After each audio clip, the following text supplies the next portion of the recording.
Товарищи офицеры, прапорщики, сержанты, товарищи, воспитанники, уважаемые родители, гости, поздравляю весь личный состав с сегодняшним праздником.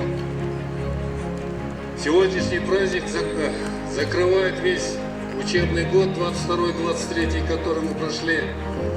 За это время очень много достижений у нас есть.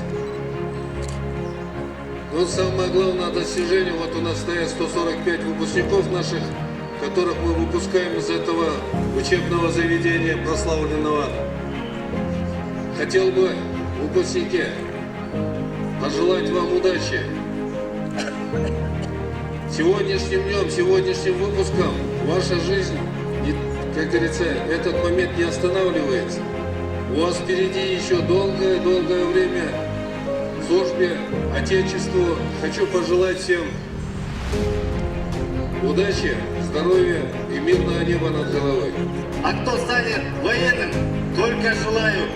Если станешь десантником, попасть в спецназ, если станешь пехотником, попасть в мотострелковые войска и постигать самую тяжелую службу, то есть защиту нашей Родины, нашей Кыргызской Республики, наших граждан, в лице наших преподавателей, наших родителей, наших детей.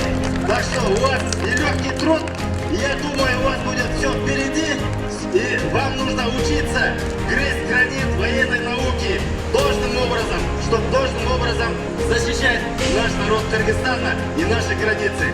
Поздравляю, уважаемые выпускники, очень рад.